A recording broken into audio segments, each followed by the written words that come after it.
Imagine lying beneath a blanket of stars on a warm summer night. The sky stretches endlessly above you, dotted with thousands of pinpricks of light.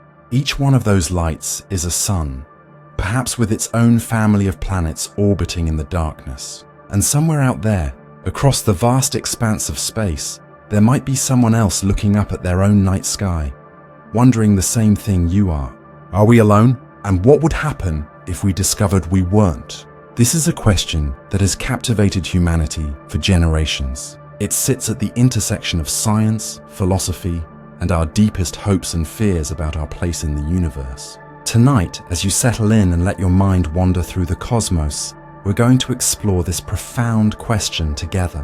What would really happen if we were contacted by aliens? Not the Hollywood version with explosions and invasions, but the thoughtful, scientific, and deeply human reality of such an encounter. Let's begin our journey by understanding just how vast the universe truly is, and why the question of alien contact is not just science fiction, but a serious consideration for scientists around the world, the cosmic ocean, and our place within it. The universe is unimaginably large.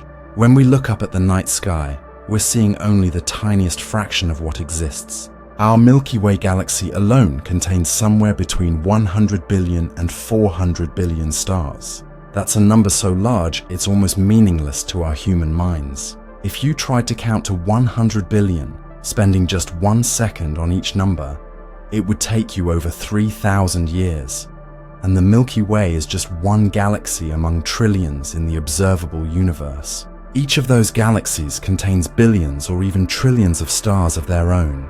The sheer scale is humbling. We are, as the astronomer Carl Sagan once said, living on a pale blue dot suspended in a sunbeam, a mote of dust in a cosmic arena.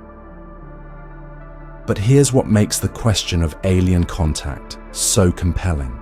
With all those stars and all the planets that orbit them, the odds that Earth is the only place where life has emerged seem vanishingly small. Scientists estimate that there could be as many as 40 billion Earth-sized planets in habitable zones around stars in our galaxy alone. That's 40 billion potential homes for life, just in our neighborhood of the universe. The habitable zone, sometimes called the Goldilocks zone, is that perfect distance from a star where conditions are just right. Not too hot, not too cold, where liquid water, that essential ingredient for life as we know it, can exist on a planet's surface. And water, it turns out, is remarkably common in the universe. So we have billions of potentially habitable planets, on billions of stars, in billions of galaxies. The raw materials for life, carbon, hydrogen, oxygen, nitrogen, are among the most abundant elements in the universe. The same chemistry that gave rise to life on Earth is happening everywhere we look. Organic molecules, the building blocks of life, have been found floating in interstellar space, in comets, in the atmospheres of distant planets. This leads us to what's known as the Fermi paradox, named after the physicist Enrico Fermi. During a casual lunch conversation in 1950, Fermi asked a simple question that has puzzled scientists ever since. If the universe is so vast and the potential for life so great, where is everybody? The silence is deafening. Despite decades of searching, despite the billions of planets we now know exist, we have not yet found definitive evidence of life beyond Earth. Not a single radio signal that couldn't be explained by natural phenomena. Not a single probe arriving at our shores. Not even a microbe discovered on Mars or in the oceans of Europa. This silence has led to countless theories and endless debates. Perhaps life is common, but intelligence is rare. Perhaps civilizations inevitably destroy themselves before they can make contact. Perhaps the distances between stars are simply too vast to overcome. Or perhaps we're looking in the wrong way, listening for the wrong signals, searching for the wrong signs. But the search continues because the question is too important to ignore. And every year, our technology improves, our methods become more sophisticated, and our understanding of where and how to look deepens. The search for extraterrestrial intelligence. For over 60 years, Scientists have been actively searching for signs of intelligent life beyond Earth. This endeavor, known as SETI, the search for extraterrestrial intelligence, represents one of humanity's most ambitious scientific projects. It's a search that requires patience, dedication, and a willingness to look for a needle in a cosmic haystack. The modern era of SETI began in 1960, when astronomer Frank Drake pointed a radio telescope at two nearby sun-like stars, Tau Ceti and Epsilon Eridani. His project, called Ozma after the Queen in the Oz books, listened for radio signals that might indicate the presence of an intelligent civilization. He found nothing, but he had begun a journey that continues to this day. Drake also formulated what's now known as the Drake equation, an elegant attempt to estimate the number of active, communicative extraterrestrial civilizations in the Milky Way galaxy. The equation considers factors like the rate of star formation, the fraction of stars with planets, the number of planets that could support life, and the length of time civilizations might broadcast detectable signals. Depending on the values you plug in, the equation can suggest anything from 0 civilizations to millions. We simply don't know enough yet to solve it with certainty.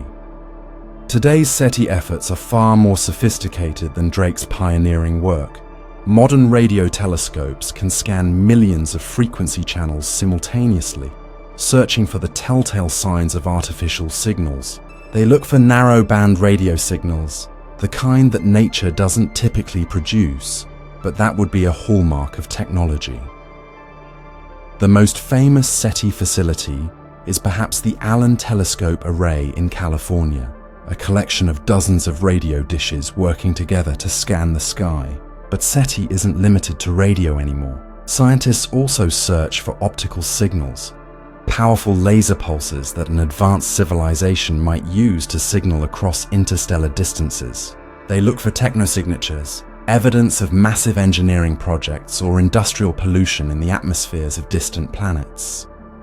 One of the most intriguing recent developments is the search for what are called Dyson spheres or Dyson swarms. These hypothetical megastructures, proposed by physicist Freeman Dyson, would be built by advanced civilizations to capture most or all of their star's energy output. Such structures would create unusual patterns in a star's light, dimming it in ways that natural phenomena couldn't explain. When the star KIC 8461852, nicknamed Tabby's star, showed strange dimming patterns in 2015, some wondered if it might be such a structure. Natural explanations involving dust and debris are now considered more likely, but the search continues. Another approach is to look for biosignatures on distant planets. When starlight passes through a planet's atmosphere, it carries a chemical fingerprint of what gases are present. Oxygen, for instance, is highly reactive and shouldn't persist in large quantities in an atmosphere unless something is constantly producing it. On Earth, that something is life, specifically photosynthetic organisms. Finding oxygen or certain combinations of gases that wouldn't naturally occur together might be indirect evidence of life, even if not intelligent life. The James Webb Space Telescope, launched in December 2021, has given us unprecedented ability to analyze the atmospheres of exoplanets, planets orbiting other stars. For the first time, we can seriously search for these biosignatures on potentially habitable worlds light years away. But perhaps the most thought-provoking aspect of SETI is what we choose to transmit ourselves. Humanity hasn't been silent. Since the invention of radio and television, we've been inadvertently broadcasting our presence to the cosmos. The electromagnetic waves carrying our radio shows, TV programs, and radar signals have been spreading outward at the speed of light, creating an ever-expanding bubble of human noise around Earth. Any civilization, within about 100 light-years with sufficiently sensitive equipment, could detect us. We've also made deliberate attempts at contact. In 1974, the Arecibo Radio Telescope in Puerto Rico broadcast a message toward the globular star cluster M13, 25,000 light-years away.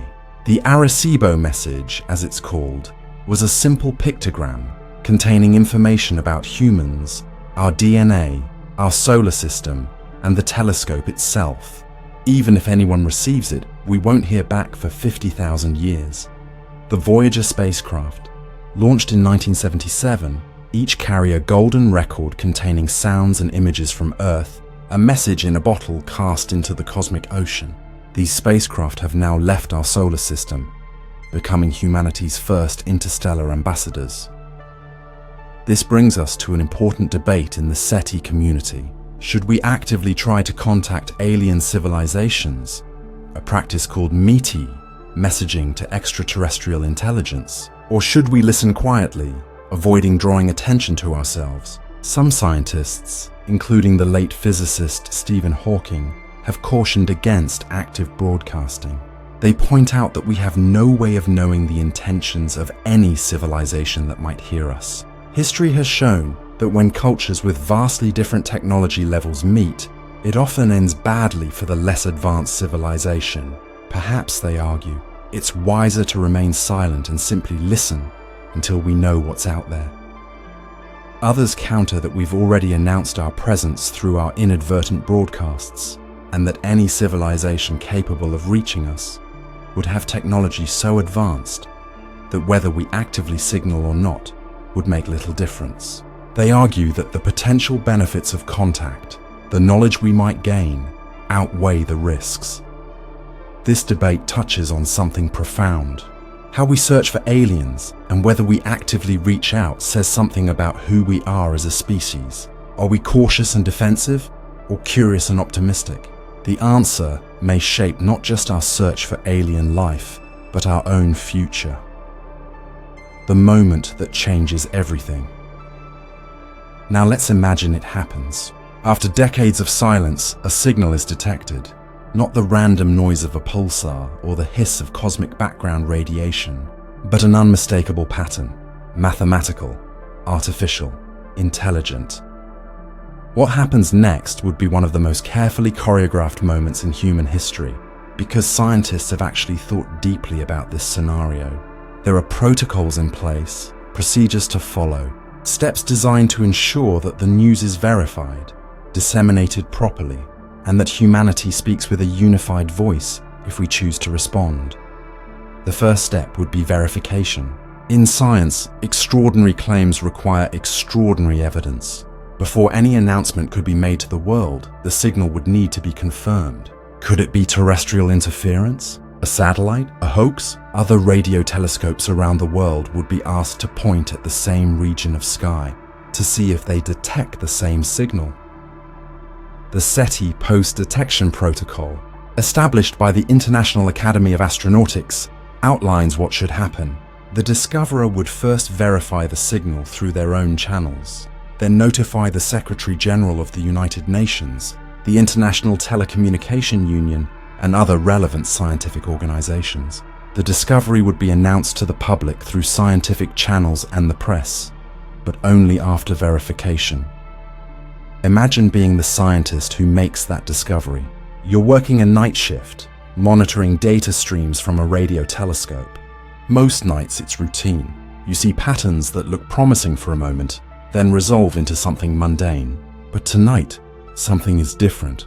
The signal is persistent, clearly artificial, coming from a point in space that isn't moving with the stars, suggesting it originates from outside our solar system. Your heart races. You run the data through every filter, every check you can think of. You look for sources of interference. You check if any satellites or aircraft were in the area. The signal remains. You call your colleagues. Wake them from sleep. They need to see this. They run their own checks, their own verifications. The excitement in the room is electric, but tempered with caution. Everyone knows what's at stake. Other observatories are contacted. Can they see it too? Hours pass like years, then the confirmations start coming in. Yes, they see it. The signal is real. It's coming from the stars. This is the moment everything changes. But how? The immediate reaction would likely be chaos mixed with wonder. Once the news broke, it would dominate every conversation, every news broadcast, every corner of human society. Social media would explode. People would gather in the streets, in churches, in observatories and planetariums. Some would celebrate, seeing it as the greatest discovery in human history. Others would be afraid.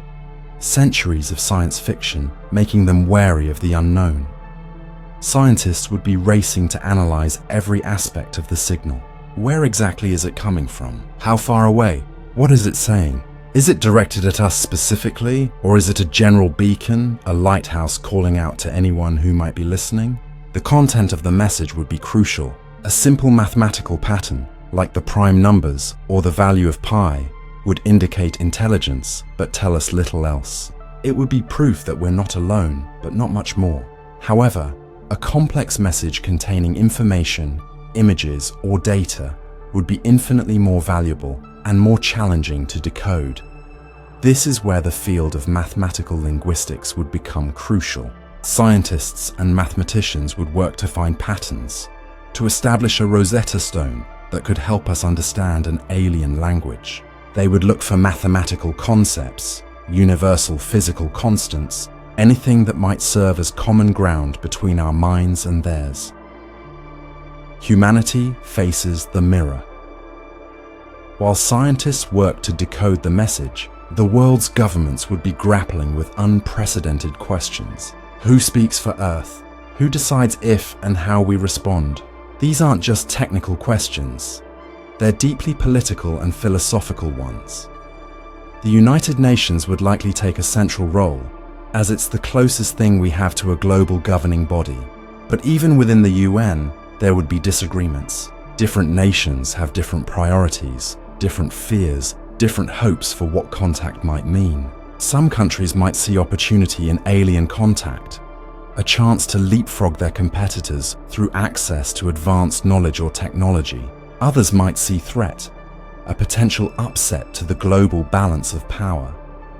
Religious leaders around the world would also play a crucial role in shaping humanity's response.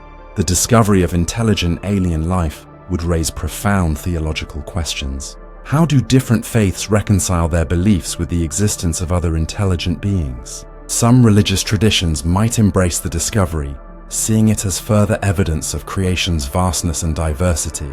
Others might struggle with doctrines that place humanity at the center of divine attention. The Vatican, interestingly, has been thinking about this question for years. The Vatican Observatory has hosted conferences on astrobiology, and several Catholic theologians have written about how the discovery of alien life would fit within Christian theology. Some have suggested that the incarnation, death, and resurrection of Jesus might be unique to Earth, while others propose that God's relationship with intelligent beings might take different forms on different worlds. Islamic scholars have also considered the question. The Quran speaks of God creating life throughout the universe, which some interpret as supportive of the possibility of alien life. In fact, some Islamic traditions are quite comfortable with the idea of multiple inhabited worlds. Buddhist philosophy, with its concept of infinite realms and countless worlds, might find alien contact less challenging to accommodate. The idea that consciousness and life exist throughout the universe aligns well with certain Buddhist cosmological views, but not all religious communities would find the news easy to accept. For some, the discovery might trigger a crisis of faith, forcing a re-evaluation of long-held beliefs about humanity's special place in creation. Religious leaders would need to guide their communities through this profound shift in perspective. Beyond the religious and political responses, there would be economic implications. Financial markets might react unpredictably. Some sectors might see their stocks soar. Companies involved in space technology, communications, and data analysis could see massive increases in investment. Other sectors might suffer as people reassess what matters in a universe where we're no longer alone. The insurance industry would face novel questions. How do you calculate risk when the rules of the game have changed? What happens to long-term economic planning when we might be on the cusp of receiving technology or knowledge that could revolutionize everything we know? There would also be psychological and social impacts that ripple through society. Mental health professionals would likely see an increase in people seeking help as they process this new reality. Some people might experience existential crises, questioning the meaning and purpose of their lives. Others might feel a sense of excitement and possibility, a renewed sense of wonder about the universe. Educational systems would need to adapt quickly. How do you teach children about a universe where aliens exist? What does this mean for our understanding of history, of culture, of what it means to be human? Textbooks would need to be rewritten, curricula updated, and new fields of study would emerge almost overnight. The arts would explode with new creativity. Musicians, writers, painters, and filmmakers would all grapple with this new reality in their work. We'd see a renaissance of artistic expression as humanity tries to process and understand what contact means. Science fiction, which for so long had imagined this moment, would suddenly be faced with a reality that might be stranger than any fiction: the challenge of alien communication. Let's return to the signal itself, because decoding an alien message would be one of the most challenging intellectual puzzles humanity has ever faced. How do you understand something that comes from a completely different evolutionary path, a different environment, perhaps even different sensory experiences? The first question is whether the message is meant to be understood at all. An advanced civilization would likely realize that any species capable of detecting their signal would have at least some level of mathematical and scientific knowledge. So they might structure their message using universal concepts that any technological civilization would understand. Mathematics, for instance, is often called the universal language. The value of pi, prime numbers, basic geometric shapes, these concepts should be the same everywhere in the universe. A message might start with these simple universal truths to establish a common framework, then build from there to more complex ideas. The message might also include visual information, but encoded in a way we'd need to figure out.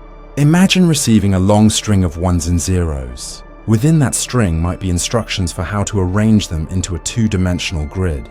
When you do, suddenly an image appears, perhaps a representation of the aliens themselves, or their planet, or a star map showing where they are. This is actually how the Arecibo message was designed.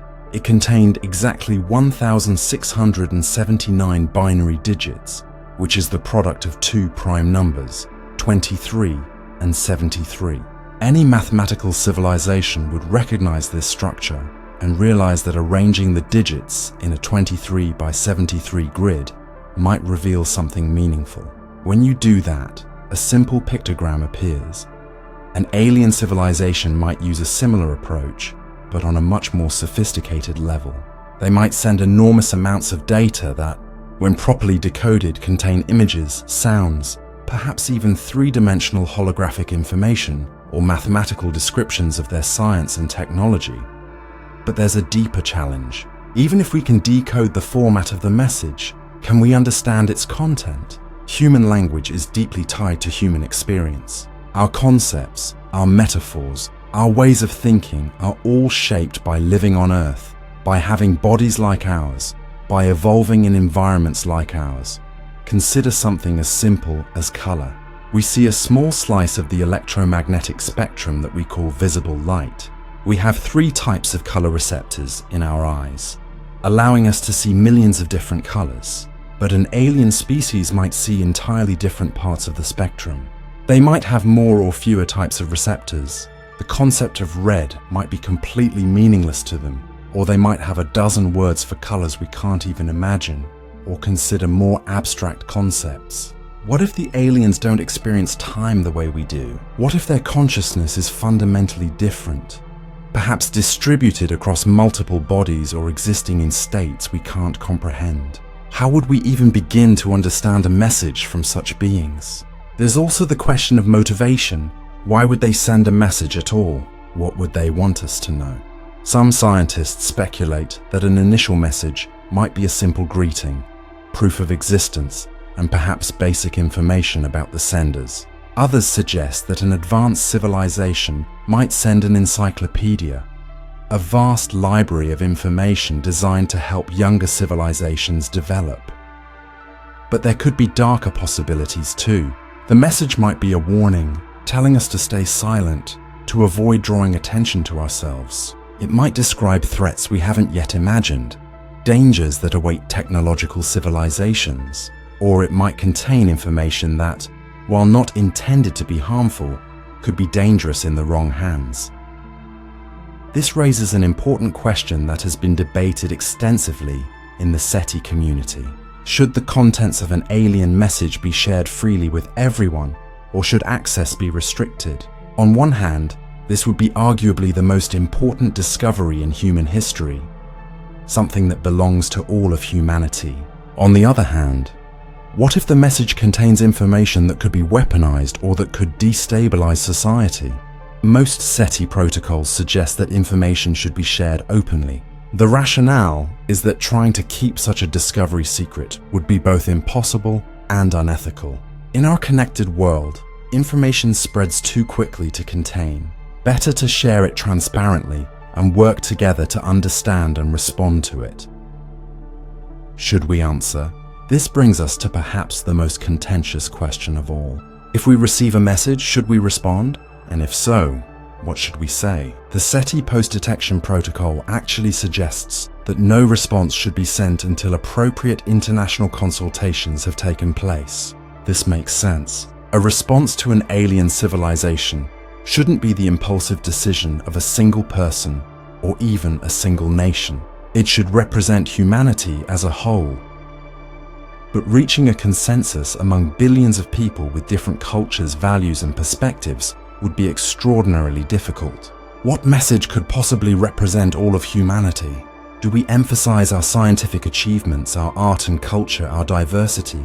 Do we acknowledge our flaws, our history of conflict and environmental destruction? Do we present ourselves as we are or as we wish to be seen? Some argue we should respond with complete honesty, showing both the best and worst of humanity. Others suggest we should be more strategic, emphasizing our peaceful intentions and our achievements while downplaying our violent history. After all, we don't know how an alien civilization might judge us. There's also the question of what language to use. Obviously not English or Chinese or any human language. The response would likely need to be in the same mathematical or visual language that the initial message used, or we'd need to develop a new lingua franca based on universal principles. And then there's timing. If the civilization that sent the message is, say, 1,000 light years away, our response would take 1,000 years to reach them, and their reply to our response would take another 1,000 years. We'd be conducting a conversation across millennia, each exchange separated by dozens of human generations. What does it mean to have a dialogue when neither side will live to see the response to their messages? This vast timescale actually changes the nature of what contact means. We wouldn't be having a conversation with aliens so much as exchanging messages with alien civilizations across deep time. The civilization that sent the original message might not even exist anymore by the time our response arrives, and they might not exist in the same form. They could have evolved, transformed themselves through technology, or transcended into something we can't even conceive. This leads to fascinating speculation about the nature of advanced civilizations. Would an alien species that has survived for thousands or millions of years still be biological? Many scientists think not. They suggest that biological intelligence might be just a stepping stone, a brief phase in the evolution of intelligence. Advanced civilizations might transfer their consciousness into machines, or blend biological and artificial intelligence, or exist as pure information in vast computer networks. If this is true, then we might be trying to communicate not with alien beings as we imagine them, but with artificial superintelligences, post-biological entities that have as much in common with their biological ancestors as we do with single-celled organisms. This possibility raises yet another question. If we do receive a message and choose to respond, should we wait for international consensus? Or should we take into account that private groups or even individuals might decide to respond on their own? After all, it doesn't take a massive radio telescope to send a signal into space. Any sufficiently powerful transmitter pointed at the right part of the sky could do it, when detection becomes visitation.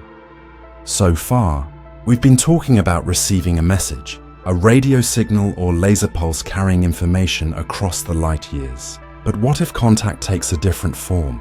What if instead of a message, we detect an actual spacecraft, a probe, or even a crewed mission approaching our solar system? This scenario raises the stakes dramatically. A message we can study, debate, and carefully consider how to respond to. But a physical arrival demands immediate attention and potentially immediate action. How would we even detect an approaching spacecraft? It depends on how it's traveling and whether it's trying to be detected. If the craft is moving close to the speed of light, which would be necessary for interstellar travel over reasonable timescales, it might be incredibly difficult to spot until it's already quite close.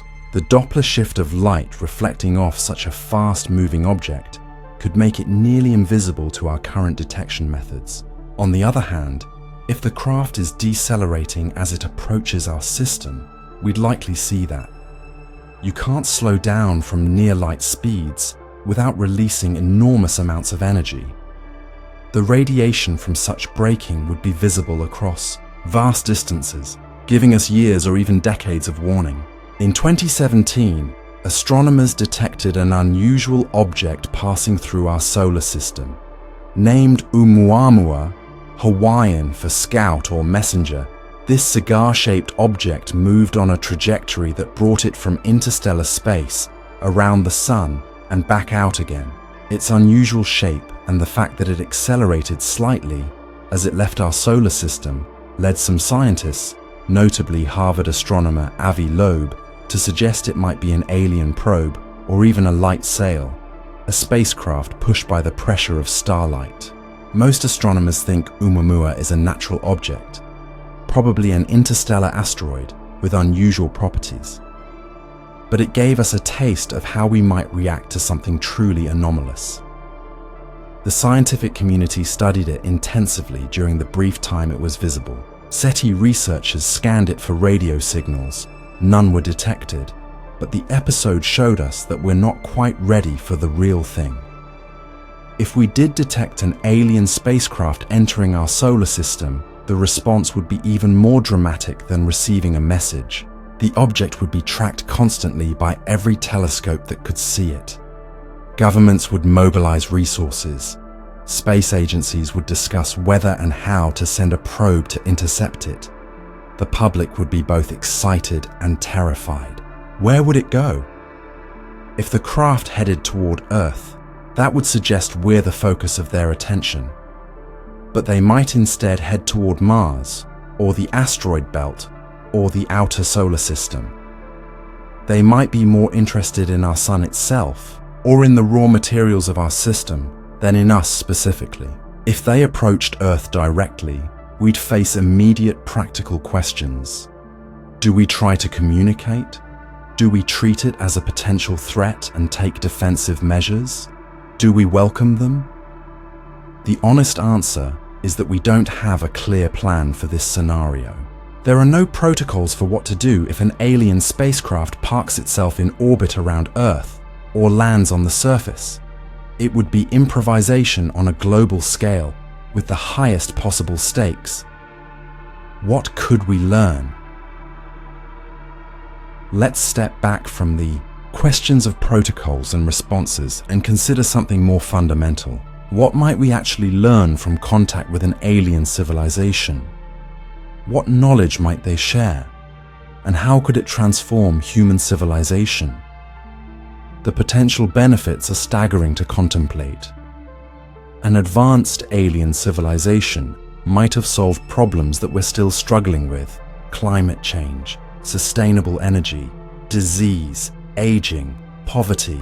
These challenges that seem so daunting to us might be trivial to a civilization thousands or millions of years more advanced.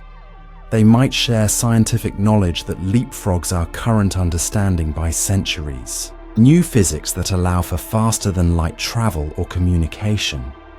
New materials with properties we can barely imagine. New mathematical frameworks that make our current understanding seem as primitive as counting on fingers. Medical knowledge from an alien civilization could revolutionize our approach to health and longevity. They might understand biology at a level we're only beginning to glimpse, able to cure diseases we consider incurable, to extend healthy lifespan indefinitely, or to enhance our cognitive and physical capabilities. They might share insights into consciousness itself, helping us understand the nature of mind, perception, and experience. This could have profound implications, not just for science, but for philosophy, ethics, and how we think about ourselves and other minds, whether biological or artificial. The cultural exchange could be equally valuable. Imagine experiencing art, music, literature, and philosophy from a completely alien perspective. How does a species that evolved on a world with no concept of day and night, or one with a hive mind, or one that lives for thousands of years, express beauty or meaning? What can they teach us about different ways of organizing society, of governing, of finding purpose and fulfillment? Even their history would be invaluable. If we're in contact with a civilization that has survived for millions of years, they've successfully navigated challenges that could easily have destroyed them. They've avoided nuclear war, environmental catastrophe, and all the other potential filters that could end a technological civilization. Their experience could serve as a guidebook for our own survival. But we must also consider the potential risks and challenges that contact might bring. History teaches us that encounters between civilizations with vastly different technology levels often end badly for the less advanced party. When Europeans encountered indigenous peoples in the Americas, Australia, and elsewhere, the results were often catastrophic for the native populations, even when the newcomers had no explicit hostile intent. Disease was often the biggest killer. European diseases decimated populations that had no immunity to them. Now imagine an interstellar version of this scenario. Even if aliens have biology similar enough to ours that diseases could cross species, which is unlikely, there could be other forms of contamination.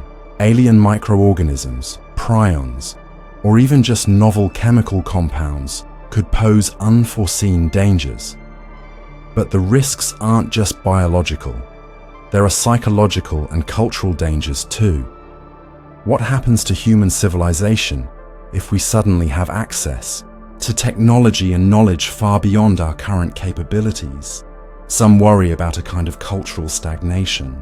If all the answers are handed to us, what happens to human innovation, creativity, and the drive to discover? There's a concept in science fiction called the zoo hypothesis. It suggests that advanced aliens might be aware of us but choose not to make contact, observing us from a distance like we observe animals in a zoo or a nature preserve. The reasoning is that contact could fundamentally alter our natural development, and perhaps they've decided it's better to let us evolve on our own until we reach a certain level of maturity. If this hypothesis is correct, then receiving a message or experiencing contact might mean we've crossed some threshold, reached some level where we're ready for the wider galactic community.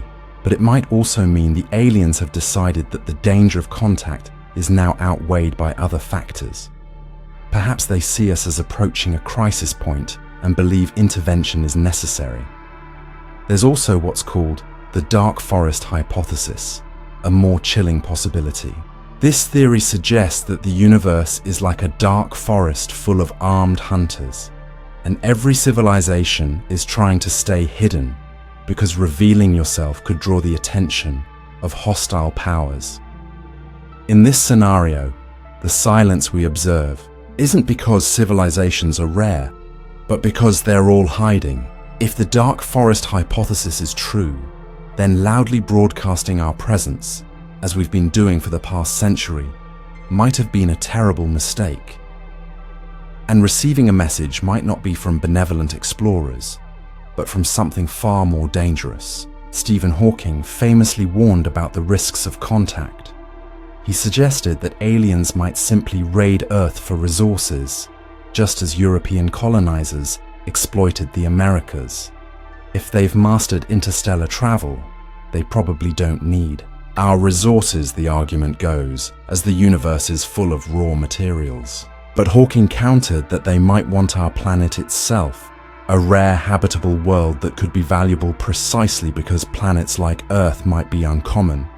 Or perhaps the danger is more subtle. An alien message might contain information that seems helpful, but is actually harmful. Consider a message that includes instructions for building advanced technology.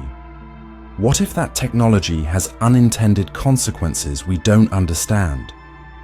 What if it's a trap, deliberately designed to harm civilizations foolish enough to build it? This might sound paranoid, but information itself can be dangerous. A message that reveals how to create certain types of weapons, or that undermines social cohesion, or that introduces ideologies that destabilize societies, could do enormous harm without requiring any physical presence. There's also the question of memetic contamination. Memes, in the scientific sense, are ideas that spread from mind to mind. An alien civilization might spread ideas that seem beneficial, but that ultimately reshape our culture in ways that serve their interests rather than ours. We might not even realize it's happening. Some scientists argue that these concerns, while worth considering, shouldn't paralyze us. The potential benefits of contact, they suggest, far outweigh the risks. And besides, if a civilization is advanced enough to reach us or send us messages across interstellar distances, they're advanced enough that whether we respond or not, whether we try to hide or not, makes little difference. If they mean us harm, we can't stop them. If they mean us well, we shouldn't hide from them. What contact means for human identity? Perhaps the most profound impact of alien contact wouldn't be technological or even physical, but psychological and philosophical. Contact would fundamentally change how we see ourselves and our place in the universe. For all of human history, we've been alone, at least as far as we knew. Every story we've told, every philosophy we've developed, every religion we've practiced, has been fundamentally human-centric. Even when we've acknowledged the vastness of the universe, we've remained at the center of our own narrative. Contact would end that isolation. Suddenly, we'd have a mirror to hold up to ourselves, a way to see humanity from an outside perspective. This could be both humbling and enlightening. We'd see our own biology in a new light, understanding that the particular way we're put together, the way we sense and think and feel, is just one possibility among countless others. The things we consider universal might turn out to be peculiarly human quirks. Our conflicts, which seem so important and irreconcilable from inside our species, might appear trivial from an outside perspective. The differences between nations, religions, and cultures that divide us might seem insignificant compared to the gulf between us and a truly alien intelligence. This could potentially be one of the most valuable aspects of contact. Throughout history, humanity has slowly expanded its circle of moral concern. We've moved from caring only about our immediate family or tribe to recognizing the rights and dignity of all humans, regardless of race, nationality, or creed. Contact with aliens could accelerate this process, helping us see ourselves as one species, one civilization, united in our shared humanity. Carl Sagan wrote beautifully about this possibility. He suggested that the knowledge that we're not alone might help us transcend our petty differences and work together as a species. When faced with the reality of alien civilizations, our human conflicts might seem less important, less worth fighting over. But there's a darker possibility too. What if contact exacerbates our divisions rather than healing them? different groups might interpret the aliens and their message in different ways, leading to new conflicts. Some might see them as gods or angels, others as demons. Some might want to welcome them, others to fight them. These divisions could be even more bitter than our current ones because the stakes would be so much higher.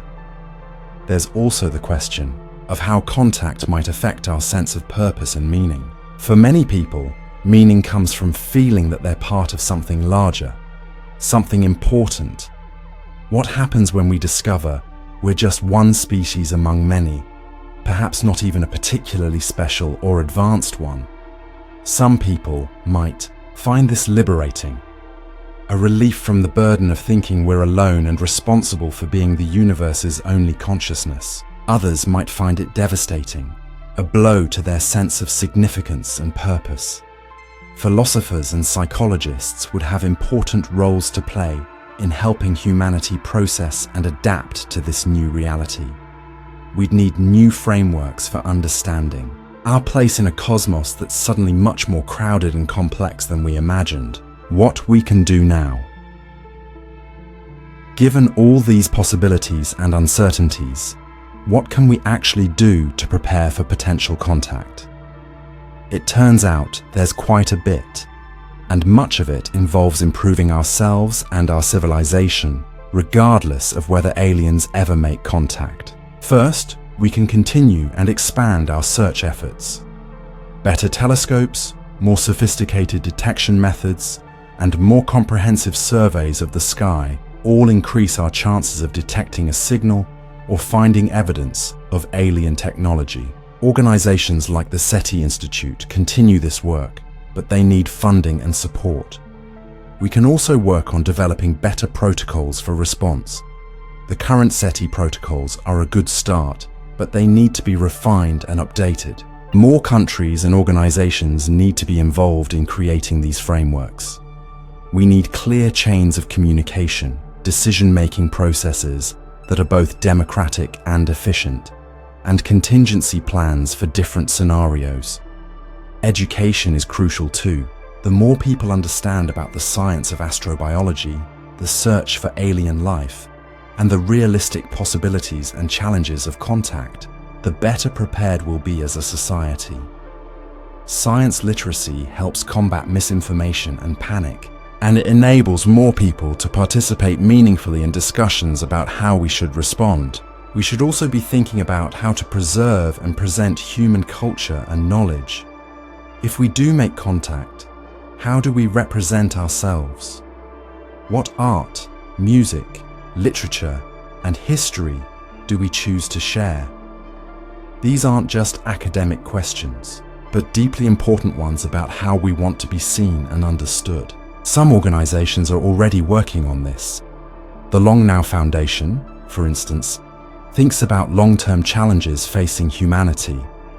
Projects like the Rosetta Project aim to preserve human languages and knowledge in formats that could last for millennia. These efforts have value whether or not we ever make contact, but they take on special significance in a universe where we might someday need to explain ourselves to alien minds. We should also be developing technologies that could help us in various contact scenarios. Better propulsion systems could allow us to send probes to investigate anomalous objects or signals. More advanced computing could help us process and analyze alien messages. Breakthroughs in linguistics and artificial intelligence might help us decode alien communication. But perhaps most importantly, we need to work on solving our own problems. An advanced alien civilization would judge us not just by our technology, but by how we treat each other and our planet. If we want to be ready to join a galactic community, assuming such a thing exists, we need to show that we can cooperate as a species, that we can live sustainably, that we can resolve conflicts without violence. This means addressing climate change, reducing inequality, eliminating poverty and disease, protecting biodiversity, and creating more just and peaceful societies.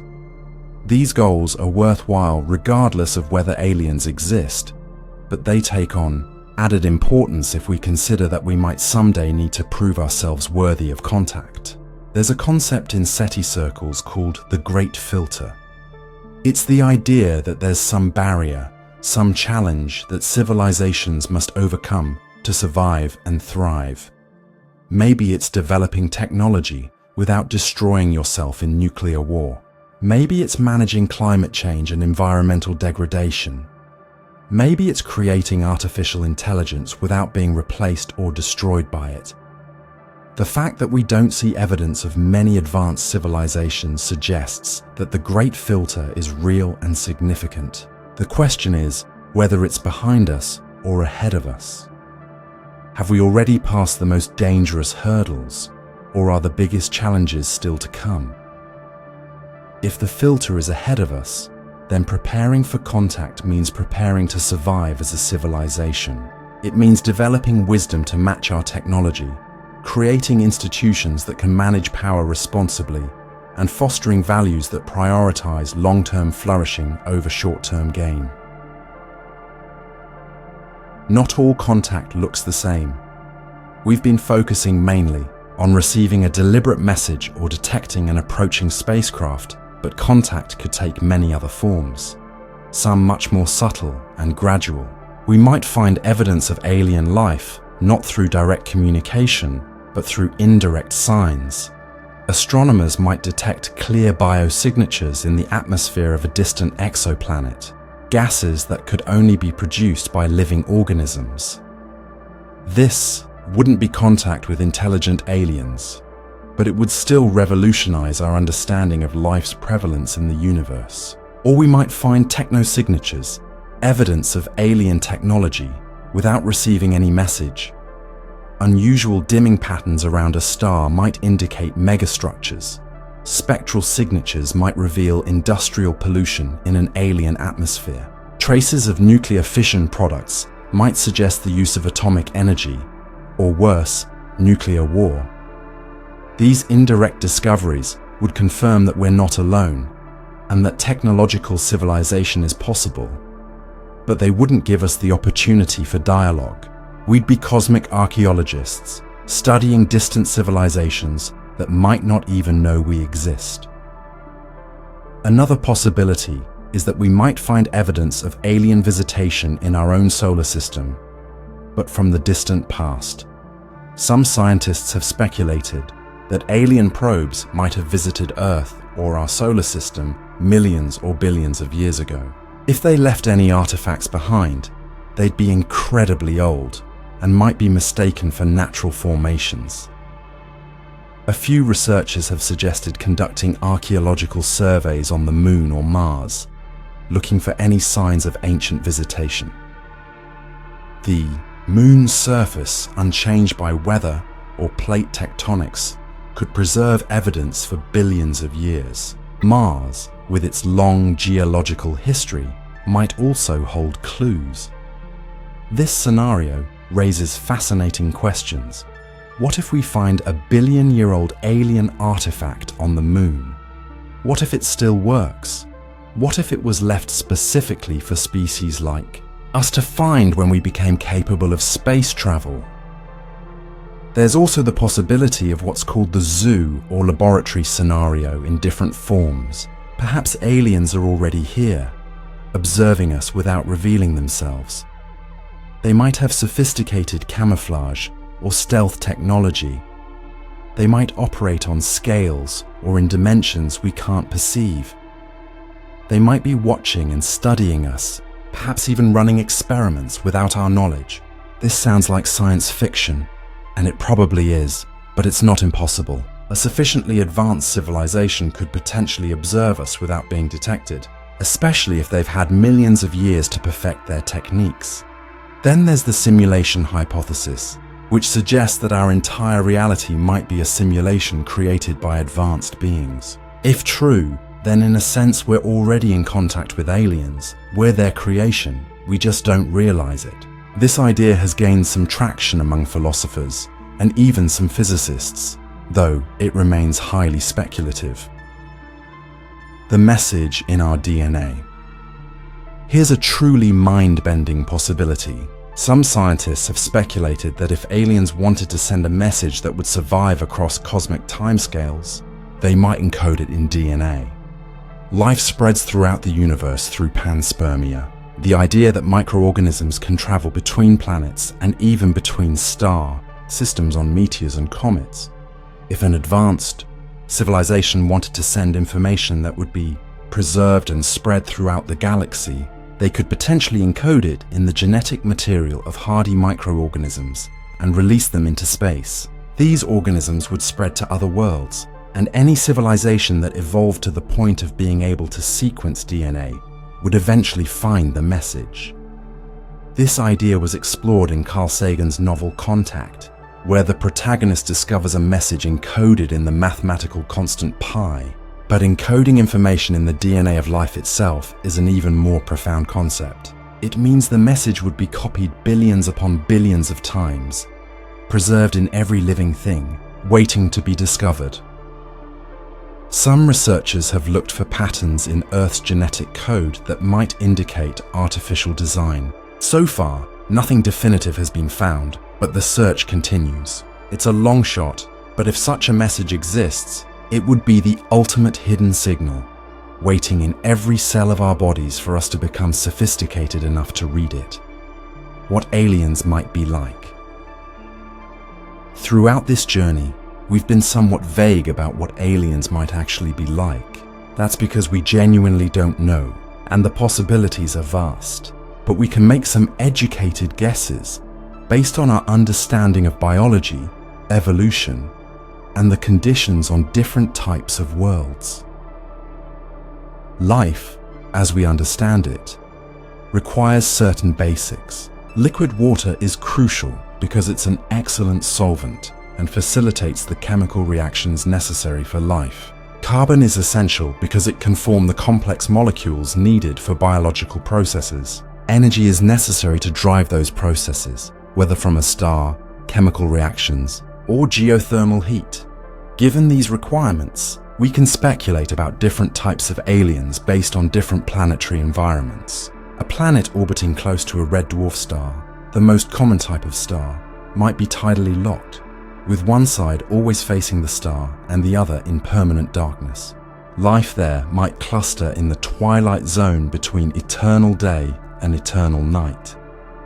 A heavy gravity world might produce aliens that are short, squat, and incredibly strong by our standards. Their technology might develop differently too, as launching anything into space would require enormous energy. They might become experts at building underground or underwater, rather than reaching for the stars. A low-gravity world might produce tall, delicate beings who would struggle in Earth's gravity. They might have evolved flight or other methods of getting around that don't rely on walking. An ocean world, with no dry land at all, might produce intelligent aquatic life. Dolphins and whales on Earth show us that high intelligence can evolve in the ocean. An alien civilization from such a world might have sophisticated bioengineering, but would face huge challenges in developing technology like fire, metallurgy, and eventually space travel. Some scientists speculate about even more exotic possibilities. Silicon-based life instead of carbon-based. Life that exists in the clouds of gas giants. Life that uses ammonia or methane instead of water as a solvent. Life based on entirely different chemistry than we're familiar with. There could even be non-biological intelligence. Self-replicating machines that evolved from probes sent out by a long-extinct biological civilization. Artificial intelligences that exist as patterns of energy or information, rather than physical bodies. The key point is that we should expect the unexpected. Evolution on Earth has produced an incredible diversity of forms and strategies for survival. Now imagine that same creative process playing out on billions of different worlds, each with its own unique conditions. The result would be a cosmos teeming with life in forms we might not even recognize as alive. This diversity raises an important question. When we search for life, are we looking for the right things? Our searches are necessarily biased toward life as we know it. We look for water, for oxygen, for radio signals. But what if some forms of life use entirely different chemistry? What if some civilizations communicate in ways we're not monitoring? This is why some scientists advocate for a broader approach to the search, looking not just for specific signatures, but for anything anomalous, anything that can't be explained by known natural processes. The universe might be full of life and intelligence, but in forms so different from what we expect that we simply don't recognize them. As we contemplate the possibility of contact, we must also consider our ethical responsibilities. What do we owe to potential alien civilizations? What do they owe to us? These aren't just academic questions, but fundamental issues that could shape how we approach contact. One ethical framework suggests that we should follow a kind of prime directive, borrowing the concept from Star Trek. This principle says we shouldn't interfere with the natural development of other civilizations, especially less advanced ones. If we discovered a pre-technological civilization on another world, should we make contact? Or should we leave them alone to develop at their own pace? Most scientists lean toward the latter. Interfering with a less advanced civilization could damage or destroy their natural cultural development. It could also potentially harm them in ways we don't foresee. The ethical choice, in this view, is to observe from a distance without interfering. But what if that civilization is facing an existential threat? What if we could save them from extinction? Does our non-interference principle hold even then? These are profound moral dilemmas without easy answers. There's also the question of what we owe to alien life in general, not just intelligent civilizations. If we find microbial life on Mars or in the oceans of Europa, how should we treat it? Do we have the right to sample it, study it, potentially contaminate it with Earth life? Do we have the right to exploit resources on worlds where life exists? The field of astroethics is emerging to grapple with these questions. Philosophers, scientists, and ethicists are working together to develop frameworks for thinking about our responsibilities in a potentially inhabited universe. One principle that's gained wide acceptance is planetary protection. This is the idea that we should avoid contaminating other worlds with Earth life and avoid contaminating Earth with potential alien organisms. NASA and other space agencies have strict protocols for sterilizing spacecraft that visit other bodies in our solar system. But as we move toward more ambitious missions, including potential human settlements on Mars, these protections become harder to maintain. Humans are walking ecosystems carrying trillions of microorganisms. Can we colonize other worlds without contaminating them? Should we? Some argue that if we find life on Mars, for instance, we should leave the planet alone, at least until we fully understand that life and can ensure we won't harm it. Others counter that human expansion into space is important for our long-term survival and that we can take reasonable precautions without completely avoiding potentially inhabited worlds. These debates will only become more urgent as our space capabilities grow and as we potentially make discoveries that bring these ethical questions from the theoretical to the practical. Despite all our searching, despite all our speculations, the universe remains silent. We haven't found definitive evidence of alien life, let alone received a message from an alien civilization. This silence is itself deeply meaningful and has led to extensive debate about what it means. One possibility is that we're simply early. Perhaps intelligent technological life is common in the universe, but we're among the first to develop. The universe is 13.8 billion years old, but stars like our Sun, capable of supporting habitable planets, could only form after earlier generations of stars had lived and died, creating heavier elements. Perhaps most potentially habitable planets are younger than Earth, and we're among the first species to reach our level of development. If this is true, then we carry a special responsibility. We might be the ancestors of future galactic civilization. Our choices now could affect the course of life throughout the cosmos. It's a humbling and awesome thought.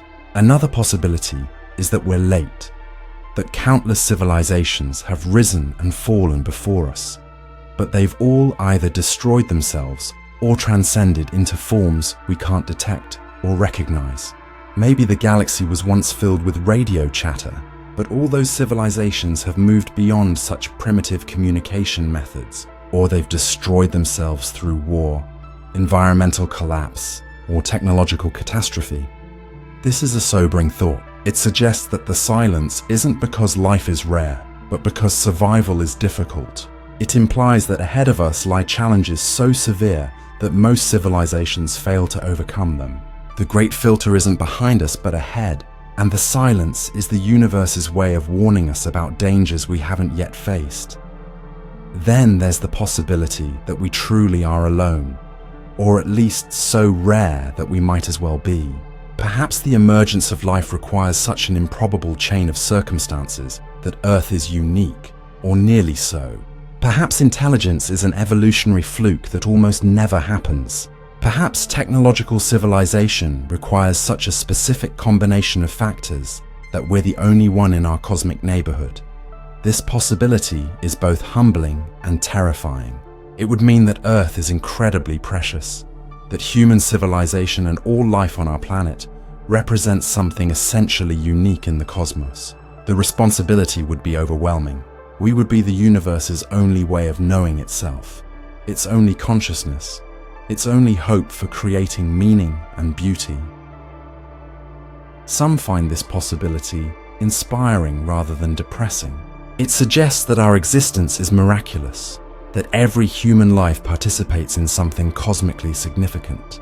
If we're alone, then every act of kindness, every work of art, every scientific discovery takes on profound importance as humanity's unique contribution to an otherwise lifeless universe. But there are other explanations for the silence that are less extreme. Perhaps civilizations are common, but interstellar communication and travel are simply much harder than we imagine. The distances between stars are vast, almost beyond comprehension. The nearest star to our Sun, Proxima Centauri, is 4.2 light-years away. That's about 40 trillion kilometers, or 25 trillion miles. Even traveling at 1% the speed of light, which is far beyond our current capabilities, it would take over 400 years to get there. Maybe civilizations exist, but they're all trapped in their own solar systems by the same physics that traps us. Maybe interstellar travel is possible, but so difficult and expensive that it's rarely attempted. Maybe the galaxy is full of isolated civilizations, each alone on their own planet, wondering if anyone else is out there. Or perhaps civilizations are common, but they're simply not interested in communicating. Maybe once a species reaches a certain level of advancement, they turn inward, focusing on virtual realities or other pursuits that don't involve shouting into the void of space. Maybe they've tried communicating in the past and found it unrewarding, so they've stopped. There's also the possibility that they are communicating, but we're not listening in the right way. We've been searching for radio signals primarily, and more recently for optical signals. But an advanced civilization might use communication methods we haven't imagined. Quantum entanglement, gravitational waves, neutrinos, or technologies based on physics we don't yet understand. We've only been seriously searching for about 60 years, and we've only surveyed a tiny fraction of the sky with enough sensitivity to detect anything. It's like scooping up a single glass of water from the ocean and concluding there are no fish because we didn't find any in that glass. The search requires patience, persistence, and an acknowledgement that absence of evidence isn't evidence of absence. While we search the stars for signs of intelligence, there's a very real possibility that we might find simpler life much closer to home, right here in our own solar system. This discovery, while not as dramatic as contact with an alien civilization, would still revolutionize our understanding of life's prevalence in the universe. Mars is the most obvious candidate. We know that ancient Mars had liquid water on its surface, rivers and lakes, and possibly even oceans. The planet had a thicker atmosphere and a more temperate climate billions of years ago.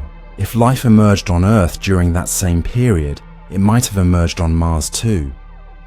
Today, Mars is cold and dry, with a thin atmosphere that would be instantly lethal to most Earth life.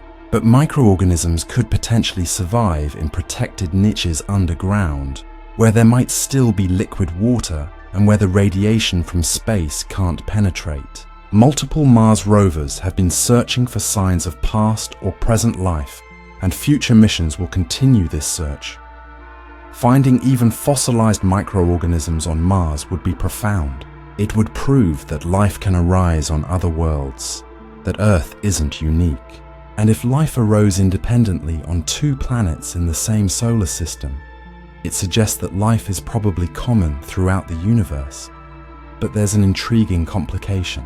Mars and Earth exchange material regularly on cosmic timescales. Asteroid impacts on Mars have ejected rocks that eventually fell to Earth as meteorites. Similarly, Earth rocks have landed on Mars. If life existed on both planets, it's possible it started on one and was transferred to the other. We might be Martians, our most ancient ancestors having arrived on Earth aboard a meteor billions of years ago. Or Martians might be us, their ancestors transported from Earth. This idea, called panspermia, suggests that life might spread throughout the universe not through deliberate action, but through natural processes. Hardy microorganisms could survive in space for long periods, protected inside rocks, traveling between star systems over millions of years. If this is true, then life throughout the galaxy might all be related, sharing a common ancestor from wherever life first arose. Beyond Mars, several moons in our outer solar system are fascinating targets in the search for life. Europa, a moon of Jupiter, has a global ocean of liquid water beneath its icy crust. This ocean might contain twice as much water as all of Earth's oceans combined. Tidal forces from Jupiter's gravity heat Europa's interior, possibly creating hydrothermal vents on its ocean floor, similar to those on Earth that support rich ecosystems independent of sunlight. Enceladus, a small moon of Saturn, also has a subsurface ocean. And we know this ocean is in contact with the moon's rocky interior because we've detected silica particles in the water plumes that Enceladus shoots into space. Where there's water, rock, and heat, there might be life. Titan, Saturn's largest moon, presents a different possibility. It has lakes and rivers and rain, but instead of water, these are made of liquid methane and ethane. The temperature on Titan's surface is minus 179 degrees Celsius, far too cold for water-based life as we know it. But some scientists speculate about the possibility of life based on entirely different chemistry, organisms that use liquid methane the way Earth life uses water. If we find life on any of these worlds, and if that life is fundamentally different from Earth life, using different biochemistry, then we'll know that life can arise in many different ways.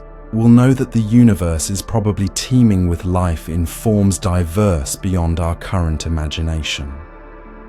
NASA and other space agencies are planning missions to investigate these possibilities. Europa Clipper, scheduled to reach Jupiter's moon in the 2030s, will study Europa's ice and ocean.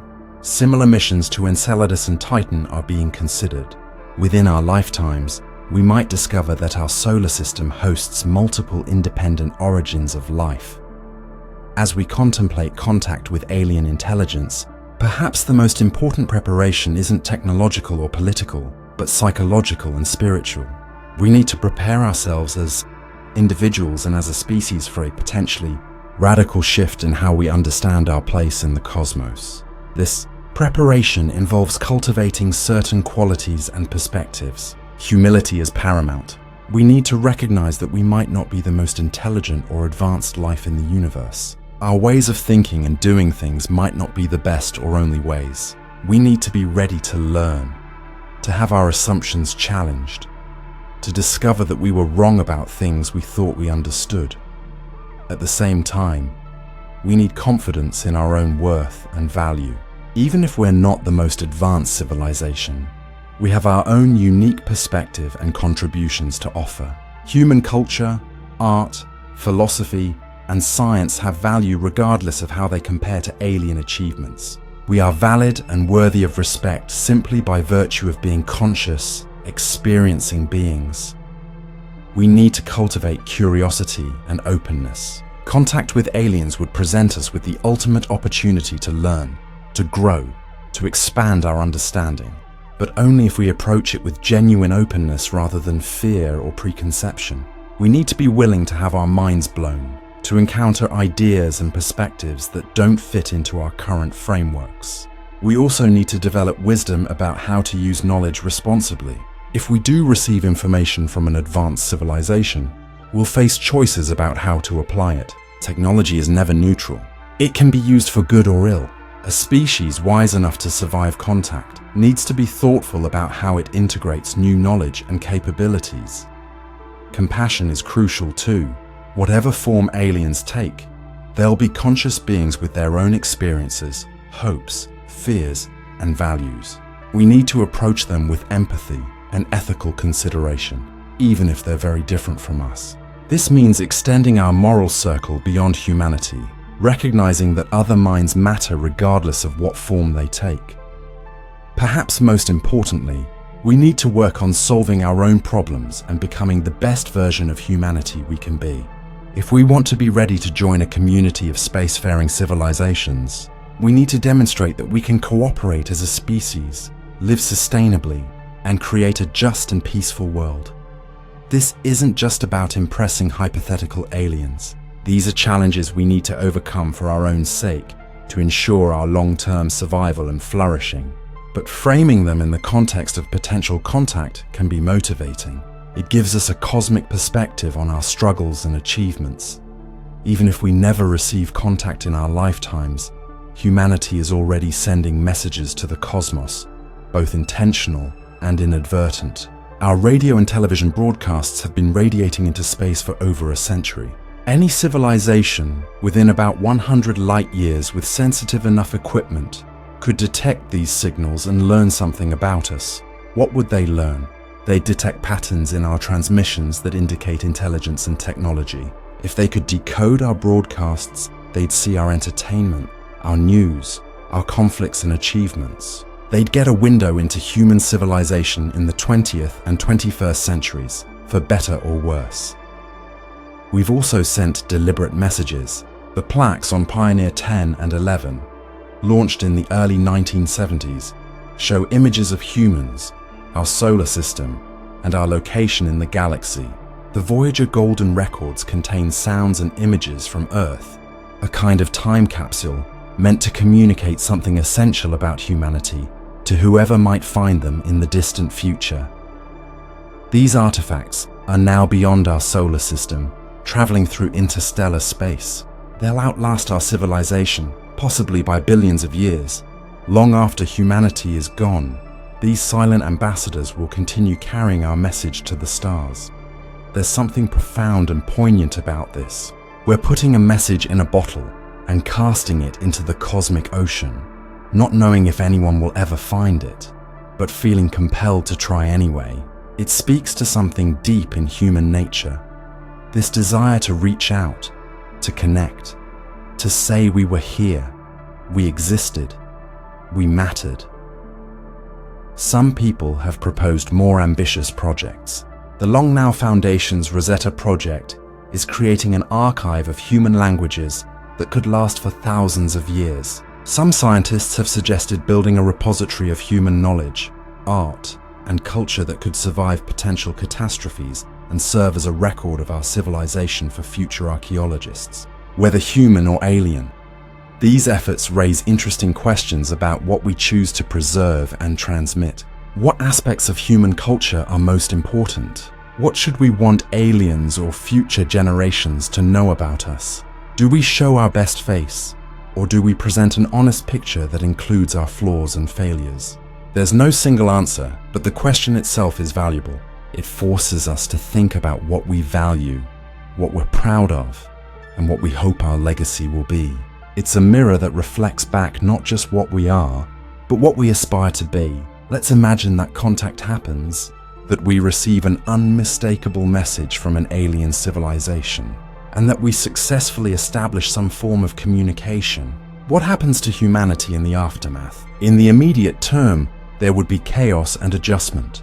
Every institution, every field of knowledge, every aspect of society would need to adapt to this new reality. But over time, assuming the contact is benign or at least neutral, humanity would be transformed in profound ways. our sense of unity as a species would likely increase. The differences between nations, cultures, and ideologies that seem so important now might diminish in significance when faced with the reality of an alien other. We might finally see ourselves as one people, one civilization, with more uniting us than dividing us. This has historical precedent. The photos of Earth from space, particularly the famous Earthrise image taken by Apollo 8 astronauts in 1968, and the pale blue dot photograph taken by Voyager 1 in 1990, had a profound impact on human consciousness. They showed us our planet as a single, fragile, beautiful whole, floating in the void. This perspective, called the overview effect by astronauts who've experienced it, tends to dissolve petty divisions and inspire a sense of planetary unity. Contact with aliens would provide an even more dramatic shift in perspective. It would make the overview effect visceral and undeniable for everyone on Earth. We'd all be Earthlings together, facing an alien universe. Our science would be revolutionized, even if we couldn't understand everything in an alien message. Even if we gained no new technology, simply knowing certain things are possible would transform our research. If they describe methods of faster-than-light travel, even if we can't understand the details, we'd know it's possible, which would encourage physicists to search for the theoretical framework that allows it. This is similar to how knowing that a problem has a solution makes it much easier to solve. In mathematics, for instance, knowing that a theorem is true makes finding the proof much more tractable. In the same way, knowing that certain technologies or capabilities are possible would focus and energize our scientific efforts. Our philosophy and religion would undergo major transformations. Theologians and philosophers have been thinking about these questions for years, but abstract contemplation is very different from lived reality. Actually encountering alien intelligence would force us to grapple with deep questions about consciousness, meaning, purpose, and our place in creation. Some religious traditions might incorporate the new reality smoothly, while others would face greater challenges, but history shows that belief systems are remarkably adaptable. When faced with new evidence or changing circumstances, religions evolve and reinterpret their teachings. The discovery of alien life would be a catalyst for such evolution on a massive scale. Our arts and culture would explode with new creativity. Imagine the music inspired by alien contact, the literature exploring what it means to be human in a cosmos full of other minds, the visual arts grappling with alien beauty or alien perspectives on reality. We'd see a cultural renaissance unlike anything in human history. Education would be transformed. Children would grow up in a world where knowing about aliens and their civilization would be as fundamental as learning about human history and geography. New fields of study would emerge. Xenolinguistics, the study of alien languages, comparative civilization studies, exosociology and exopsychology. Even our individual psychology might change. Research has shown that people who believe in the possibility of alien life tend to have a more expansive worldview, greater environmental concern, and more interest in science and exploration. Actually knowing aliens exist would likely amplify these effects across the entire population. One of the most challenging aspects of interstellar communication is time. Even if we receive a message tomorrow, any attempt to have a conversation would unfold over timescales that dwarf human lifetimes. Let's say we detect a signal from a civilization 1,000 light years away. The message we're receiving was sent 1,000 years ago. The civilization that sent it might not even exist anymore, or it might have changed beyond recognition. If we send a reply, it will take another 1,000 years to reach them. Any response to our response will take another 1,000 years to get back to us. Each exchange in this conversation is separated by 2,000 years, longer than all of recorded human history. This changes the nature of contact fundamentally. We wouldn't be having a conversation in any normal sense. We'd be exchanging messages across the ages, each transmission a gift to future generations who will never meet the senders or recipients. This requires a kind of long-term thinking that doesn't come naturally to humans. We're adapted to think in terms of our own lifetimes, perhaps extending to our children and grandchildren, but interstellar communication requires thinking in terms of centuries or millennia. Some scientists and philosophers have argued that this is actually a good thing. It forces us to adopt a longer time perspective, to think beyond immediate gains and consider the legacy we're leaving. It encourages us to invest in projects that we won't live to see completed, to plant trees whose shade we'll never sit in. This long-term perspective is exactly what we need to address many of our current challenges. Climate change, for instance, requires thinking on multi-generational timescales. So does preserving knowledge, maintaining peace, and ensuring sustainable development. Training ourselves to think about interstellar communication might help us think more wisely about terrestrial challenges too. There's also a kind of humility in accepting that we might never see the fruits of our efforts. If we send a message to a distant civilization, we're doing it not for ourselves, but for future humans who might receive a response, and for the aliens who might benefit from contact with us. It's an act of faith and hope, a gift given without expectation of return. As we near the end of our journey through this question, it's worth recognizing that contact with aliens could take many different forms, each with its own implications and challenges. At one end of the spectrum is passive detection. We might find evidence that alien life exists without ever communicating with it, discovering fossilized microbes on Mars, detecting biosignatures on a distant exoplanet, or finding an ancient alien artifact in our solar system would all confirm that we're not alone without giving us a conversation partner. This kind of discovery would still be transformative. It would answer the age-old question of whether life exists beyond Earth. It would provide data about how life emerges and evolves under different conditions, but it wouldn't give us the profound experience of mind-to-mind contact with another intelligence. Next would be detection of signs of intelligent life without communication. We might detect technosignatures that indicate a civilization exists or existed, but without receiving any message. This would tell us that intelligence and technology can emerge elsewhere, but still leave us isolated, knowing others are out there, but unable to reach them. Then there's one-way communication. We receive a message but can't respond in any meaningful way because the civilization is too far away or no longer exists. We'd learn from their message, but we wouldn't have a dialogue. This might be the most likely form of contact, actually, given the vast distances and timescales involved. Two-way communication, where we exchange messages over generations or centuries, would be more profound. Even with huge time delays, we could ask questions, share information, and develop a relationship of sorts with an alien civilization. This would be true contact, even if stretched over vast timescales. At the far end of the spectrum would be direct physical contact, an alien spacecraft arriving in our solar system, or humans traveling to an alien world. This seems like science fiction, and probably is, given the immense challenges of interstellar travel. But if it happened, it would be the most dramatic form of contact, bringing all the possibilities and dangers we've discussed into immediate, visceral reality.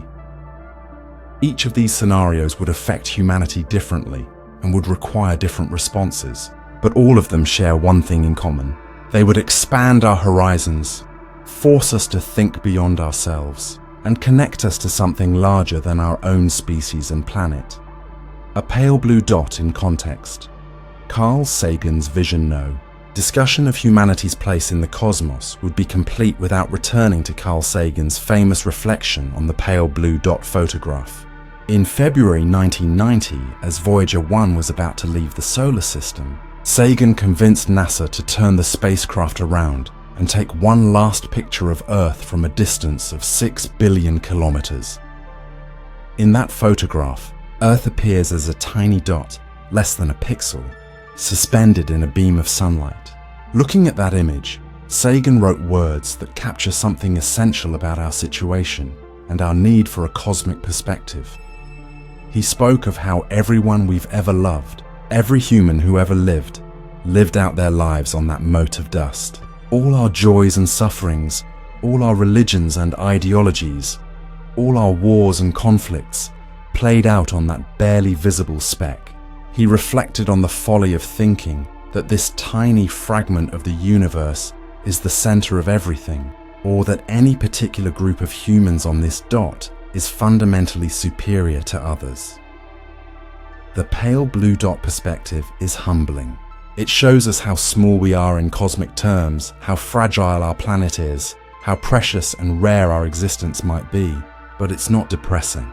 Instead, it's inspiring. It reminds us to cherish each other and our world, to overcome our petty differences, and to work together to protect the only home we've ever known. Contact with aliens would give us an even more profound version of this perspective. We'd see ourselves not just as small in physical space, but as one of many consciousnesses in the universe, one voice in a potentially vast cosmic conversation. This would be humbling, but also exhilarating. We'd be part of something larger, connected to the wider universe in a way we've never been before. As we reach the end of our exploration, let's return to where we began. What happens if we're contacted by aliens? The honest answer is that we don't know for certain.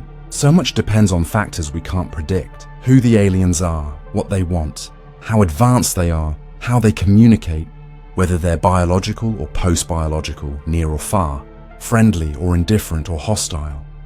But we can say some things with confidence. Contact would be a watershed moment in human history. Perhaps the watershed moment, dividing all that came before from all that comes after. It would challenge us, inspire us, frighten us, and ultimately transform us. Whether that transformation is positive or negative depends largely on us. How we've prepared ourselves, how we respond, how wisely we handle the knowledge and opportunities that contact might bring. This is why the work we're doing now, improving our science, our technology, our wisdom, and our cooperation as a species, is so important. We stand at an interesting moment in history. We're reaching a level of technological capability where we could potentially detect alien civilizations if they exist and are detectable.